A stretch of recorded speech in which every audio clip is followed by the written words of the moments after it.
문재인 대통령의 아들 준용 씨의 취업 특혜 제보 조작 의혹을 수사하는 검찰이 이준서 전 최고위원에 대해 구속영장을 청구했습니다. 네, 이유미 씨를 넘어 수사가 윗선을 향하고 있는데요. 보도국 박효정 기자와 함께 이야기 나눠봅니다. 어서 오십시오. 어서 오십시오. 네. 검찰이 어제 이 전 최고위원에게 구속영장을 청구했습니다. 4차례 조사 끝에 영장을 청구한 건데 적용된 혐의는 어떤 건가요? 네, 이 전 최고위원은 당원 이유미 씨 현재 구속이 됐죠. 근데 이 사람이 조작한 그 문준용 씨 한국고용정보원 특혜 취업 의혹을 이렇게 뒷받침하는 제보를 국민의당이 발표하도록 한 혐의를 받고 있습니다. 예. 검찰이 적용한 혐의는 공직선거법상의 허위 사실 공표 혐의를 적용을 했고요. 검찰은 어제 구속영장을 청구를 하면서 혐의가 인정이 되고 사안이 중요하다 이렇게 말했습니다. 혐의가 인정이 된다는 것은 그동안 이준서 전 최고위원이 4차례 정도 검찰 조사를 받았는데 이제 그동안에 충분하다고 할지는 이제 앞으로 이제 법정 판단을 받아봐야 하겠지만 어느 정도의 증거가 확보가 됐고 이 사안이 중요하다. 이 대선 국면에서 상대방에 대한 비방이 될 수가 있었고 굉장히 좀 그 선거 기간 동안 크리티컬한 포인트였잖아요. 그렇기 때문에 영장 청구한 사유로 이렇게 2가지를 밝혔습니다. 이 전 최고위원이 3차례 소환해서 자정까지 조사를 받았고요. 네, 지난 7일에는 이유미 씨와 대질 조사도 벌였습니다. 예. 근데 과연 이 이유미 씨의 단독 범행으로 볼 거냐 아니면 당 차원의 개입이 있었던 거냐가 이번 수사에서 굉장히 중요한 포인트였는데요. 예. 결국 이 조작된 제보 같은 경우는 이유미 씨가 단독으로 만들어졌다 하더라도 그것이 만들어져서 공표가 되기까지의 이 전 최고위원이 개입을 했다. 이렇게 본 것이 검찰의 판단입니다. 네, 이준서 전 최고위원과 함께 또 제보 조작 파일에서의 목소리를 연기했던 이유미 씨 남동생에게도 구속영장이 청구가 됐다고요. 네, 그렇습니다. 또 이 씨가 조작된 제보를 만드는 것을 도운 혐의라고 볼 수 있겠는데요. 네. 남동생 37살 이모 씨입니다. 이 사람에 대해서도 어제 이준서 전 최고위원과 함께 구속영장을 청구를 했습니다. 예. 구속 여부는 내일 오전에 법원의 구속 전 피의자 신문을 통해서 결정이 되고요. 이 사람 같은 경우는 지금 언론에 알려진 바는 없는데 예. 남동생이고 그동안 검찰의 비공개로 소환돼 조사를 받았던 것으로 추정이 됩니다.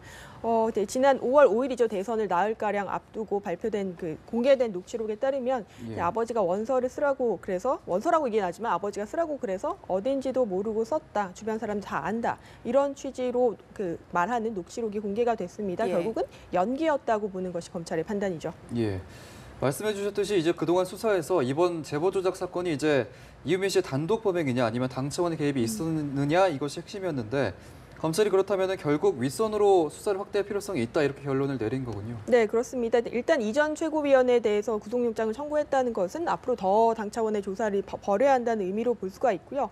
앞서 말씀드렸듯이 조작된 제보를 만드는 것은 이유미 씨 혼자서 만들었다 해도 이 조작된 제보가 생산돼서 밖으로 나가고 공표가 되는 데는 당 차원의 개입이 있었다. 그래서 이 전 최고위원 같은 경우는 당의 핵심 간부들이 있다면 그 맨 끝단에 있는 인물이거든요. 예. 이 사람에 대한 구속영장을 청구함으로써 더 위로 올라갈 그런 검찰의 의지를 확인했다 이렇게 보실 수가 있겠습니다. 예. 그리고 이제 검찰이 이제 이 전 최고위원에 대한 구속영장 청구를 결정한 것은 여러 가지 저희가 이제 언론에도 알려진 근거들이 여러 개가 있는데요.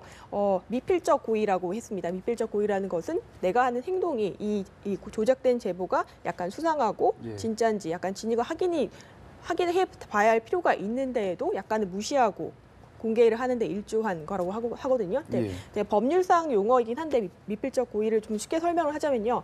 방화범이 우리 집에 불을 내는데 옆집에 이 불이 옮겨 붙어서 피해가 낼 수도 있었다. 그것을 알고도 그냥 불을 내는 거죠. 근데 옆집에 예. 피해가 입었다고 하면 그것은 미필적 고의가 해당한다. 이렇게 말을 합니다. 여러 가지 이제 이유미 씨하고 주고받은 문자 메시지에서도 이런 미필적 고의로 인정할 만한 정황들이 많이 나오는데요. 이 전 최고위원이 한 기자로부터 제보 내용이 진짜인지 이게 확인이 안 된다. 예. 이런 말을 들었다고 한다면 이 전 최고위원 입장이어서 이게 진짜인지 이유미 씨가 가져온 녹취록이 진짜인지 확인할 필요가 있었는데도 그것을 하지 않았다는 얘기죠. 그리고 그냥 5월 5일 그대로 폭로가 이루어지게 했다. 검찰은 이 점에 주목을 하고 있고요. 그다음에 폭로 전날입니다. 5월 4일 날 이제 공명선거 추진단 관계자들로부터 제보자 대체 누구냐, 연락처와 인적 사항들을 공개해라 이런 압박을 받았는데도 제보자의 신원보호상 밝힐 수가 없다. 이렇게 무시를 했습니다. 예. 이런 점들을 볼 때 이 제보가 잘못됐다는 걸 충분히 알면서도 그냥 그대로 노출되도록 한 것은 미필적 고의에 해당한다. 이렇게 보고 있습니다. 예, 이준서 전 최고위원 결국 구속영장을 피할 수가 없게 됐습니다. 이번 이 전 최고위원의 구속 여부가 수사가 이번 수사의 어떤 최대 분수령이라고 봐도 되겠습니까? 네, 뭐 그렇게 볼 수 있을 것 같습니다. 이 전 최고위원은 주범인 이 씨와 국민의당 사이를 연결하는 연결고리이자 그리고 조작에 관여했다는 의혹을 받는 당의 윗선에서 맨 끝단에 있는 사람입니다. 예. 만약에 이 전 최고위원이 구속이 된다면요, 대선 당시에 공명선거 추진단이었던 김성호 수석 부단장 그리고 김인원 부단장 그리고 이용주 의원에 대해서도 이 사람들이 역시 부실 검증에 대한 책임이 있지 않느냐 이런 것을 물을 수밖에 없을 것으로 보이고요. 네. 나아가서 대선을 전두주의했던 안철수 전 대표 지금까지 침묵을 하고 있는데 그리고 이제 선거 기간 상대편 후보에 대해서 각종 의혹을 쏟아내는데 앞장섰던 박지원 의원 이 사람들도 수세에 몰릴 수밖에 없습니다. 물론 구속이 됐다는 구속이 됐다고 하면 그거 자체로 범죄 혐의가 있다 혹은 구속영장이 기각된다면 혐의가 없다 이렇게 해석할 수는 없습니다. 구속을 판단하는 기준 다르기 때문인데요. 그럼에도 불구하고 어떤 당 차원의 수사를 확대할 것이냐를 결정짓는 데 대해서 내일 있을 이 전 최고위원의 구속 전 피의자 신문은 굉장히 중요한 포인트가 될 것 같습니다. 예. 구속된 이유미 씨가 이제 그동안 조사에서 계속 홀로 저지른 일이 아니다 이렇게 진술을 해왔었는데 재판에는 언제 넘겨집니까? 네, 이유미 씨가 지난달 26일 긴급 체포됐고요. 구속된 이후에 거의 매일같이 검찰에 나와서 조사를 받았습니다. 예. 구속 기한 한 차례 이미 연장을 했고요. 그 기한이 끝나는 날이 16일 이번 주 일요일입니다. 일요일 날은 보통 이제 기소를 안 하기 때문에 금요일쯤에는 검찰이 재판에 넘겨질 것으로 보이고요. 예. 그렇게 된다면 이제 뭐 다른 수사와 좀 차이가 앞서서 너무 충분한 많은 조사를 받았고 그 재판에 넘겨지게 된다면 어떤 법정에서 어떤 지수를 할 거냐. 그러니까 지금까지 검찰 조사에서는 홀로 저지른 일이 아니다. 당 차원의 어떤 지시나 묵인이나 이런 것들이 있었다는 취지로 이야기한 것으로 알려지고 있거든요. 예. 근데 구체적으로 이유미 씨가 주장하는 바가 무엇인지 그리고 어떤 좀 또 다른 몰랐던 폭로나 이런 것들이 나올 가능성에도 상당히 주목해야 할 필요가 있습니다. 예, 예. 윗선으로 향하는 국민의당 제보 조작 수사에 대해서 보도국 박효정 기자와 이야기 나눠봤습니다. 오늘 말씀 고맙습니다. 고맙습니다.